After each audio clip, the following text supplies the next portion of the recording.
اچھا ڈاکٹر صاحب، لائل پور کا ہی ذکر جاری ہے، تو کچھ ایک ایسا سوال جو میرے ذہن میں ابھی ابھرا، سر یہ بتائیے گا کہ کوئی ایسا واقعہ، کوئی ایسی بزم، کوئی ایسی نشست، کوئی ایسا منظر جس میں آپ نے جگتوں کا ایک بھرپور سیشن گزارا ہو؟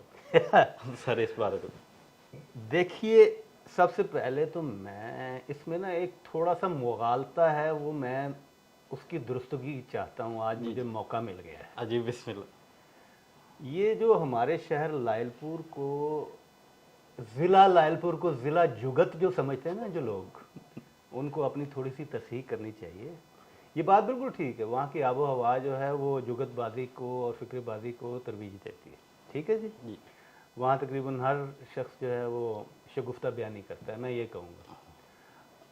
لیکن ایک چیز جو بڑی اہم میں آپ سے کہنا چاہتا ہوں وہ یہ ہے کہ وہاں پہ صرف گری ہوئی اور بازاری جگت نہیں ہوتی، جس طرح کے تھیٹر میں دکھایا جاتا ہے، جس طرح کے چند یہ عام قسم کے چینلز میں دکھا کے لائل پور کو ڈپکٹ کیا جاتا ہے، لائل پور اس طرح کا نہیں ہے۔ یہ جو تھیٹر کے چند ایک اداکار ہیں اور ایک دو جو چینلز کے اینکر ہیں، یہ لائل پور کو غلط دکھاتے ہیں۔ لائل پور میں جگت جو ہے وہ انسان کو دیکھ کے کی جاتی ہے۔ بڑا انسان ہوگا بڑی جگت ہوگی، گرا ہوا انسان ہوگا تو گری ہوئی جگت ہوگی۔ تو یہ وہاں پہ ہوتا ہے، ایک تو اس چیز کی تصحیح کر لینی چاہیے۔ اور دوسرا یہ کہ ہر کوئی آدمی وہاں پہ یہ کام لے کے نہیں بیٹھا ہوا، تو وہ تقریباً 1.25 کروڑ کا شہر ہے، تو اس کا مطلب 1.25 کروڑ آدمی جگت وہاں نہیں کرتا، کام بھی کرتا ہے۔ ایک یہ بھی ذہن میں رکھنا چاہیے۔ تیسرا یہ ہے کہ آپ دیکھیے، تقریباً تمام لوگ جو ہے نا شگفتہ مزاج ہیں۔ آپ کسی بھی محفل میں چلے جائیں، وہاں پہ آپ کو شگفتہ مزاج لوگ ملیں گے، ہنستے کھیلتے باتیں کرتے۔ آپ کسی اور شہر میں جائیں تو لوگوں نے اپنے چہرے کی تنابیں کسی ہوتی ہیں، سنجیدہ ہو کے بیٹھے ہوتے ہیں، خام خواہ اداسی محرومی چہرے پہ۔ لیکن لائل پور کے لوگ اس طرح نہیں ہیں، وہ ہنستے کھیلتے محبت کرنے والے لوگ ہیں۔ آپ کہہ رہے ہیں کوئی میں ایک محفل بتاؤں، ایک کیا بتاؤں، ہر محفل ہی ایسے ہوتی تھی، ہر محفل میں اسی طرح کی شگفتہ بیانی ہوتی تھی، اور ہر محفل میں ہی نہایت ادب عالیہ جو ہے اس کی باتیں ہوتی تھی۔ سر بہت شکریہ۔ اچھا سر، نوجوان نسل کی طرف سے ایک سوال میں آپ کے لیے، سر آپ کی اجازت سے جی پلیز۔ سر، غزل کو اردو شاعری کی آبرو کہا جاتا ہے، سر آپ اس بارے میں آپ کا کیا موقف ہے؟ میں آپ سے متفق ہوں۔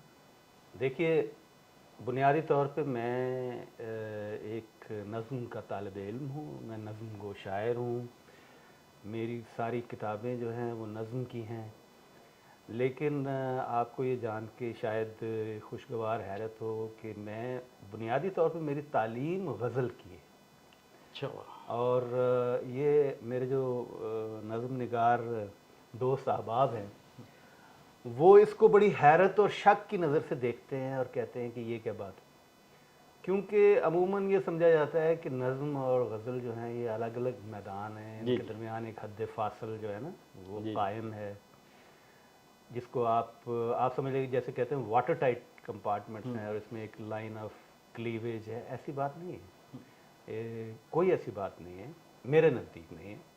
وہ اس لیے کہ ہمارے ہاں جو غزل کی تاریخ ہے وہ بہت پرانی ہے، تقریباً 750 سال سے آپ دیکھ لیجیے نا، حضرت امیر خسرو کو ہی اگر ہم سنگ میل مانیں تو یہ بہت پرانی ہے، بلکہ اس سے بھی پہلے ان کے بھی اساتذہ جو ہیں وہ ایران سے، غزل تو وہاں سے ہم نے مستعار لی ہے، تو وہاں سے چلتی ہوئی پاکستان میں بر صغیر میں آئی، اور یہاں پہ آ کے اس نے اردو کا پیراہن جو ہے وہ پہنا، تو غزل بنیادی طور پہ تو فارسی میں تھی۔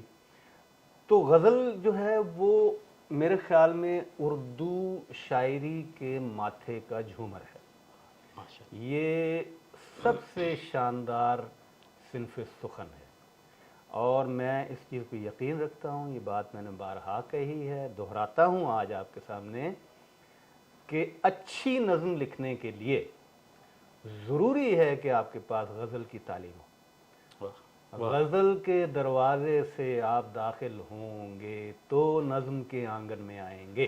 کیا کہ یہ میں اس چیز پہ یقین رکھتا ہوں. اس میں کوئی احساس کمتری کی بات. یہ جو لوگ کہتے ہیں نا لفظ کی نظم کی لفظیات الگ ہے, اس کی ٹریٹمنٹ الگ ہے, وہ ایک الگ بحث ہے. لیکن اچھا دیکھیں, اس کو میں اس طرح سے بیان کرتا ہوں کہ جیسے ایک گلوکار کے لیے ضروری ہے کہ اس کو کلاسیکل موسیقی کی تعلیم ہو. اگر ایک شخص کو جی جی گویے کو راگ معلوم ہوگا, اس کو ٹھاٹ معلوم ہوگا, تو وہ گیت گا لے گا. ٹھیک ہے نا. جس کو نہیں معلوم تو وہ تو ایک آدھا گیت گانے کے بعد تو وہ تو پیدل ہو جائے گا. چنانچہ میرے نزدیک غزل کا مقام کلاسیکل میوزک کا ہے. میرے نزدیک غزل کا مقام ٹھاٹ کا ہے, راگ کا ہے.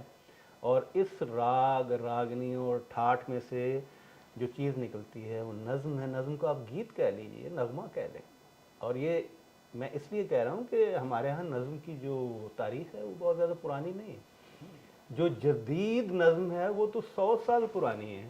جی مطلب نون راشد اور ہمارے جو خالد تصدق حسین خالد ہیں, یہ اتنے پرانے نہیں, یہ پچھلے صدی کے شروع میں. اور ہمارے بابائے نظم جو ہیں نذیر اکبر آبادی, جی جی اب وہاں سے ہماری نظم سٹارٹ ہوتی ہے. لیکن غزل جو ہے وہ اس کی جڑیں بہت پرانی ہیں. ہمیں نظم سے سیکھنا چاہیے, غزل سے, بالکل ایسے ہی جیسے ہم بزرگوں سے سیکھتے ہیں. ٹھیک ہے نا. کیا کیا نظم ایک نوجوان ہے جس کو کہ اپنے بزرگ سے سیکھنا چاہیے. واہ, کیا کہنے.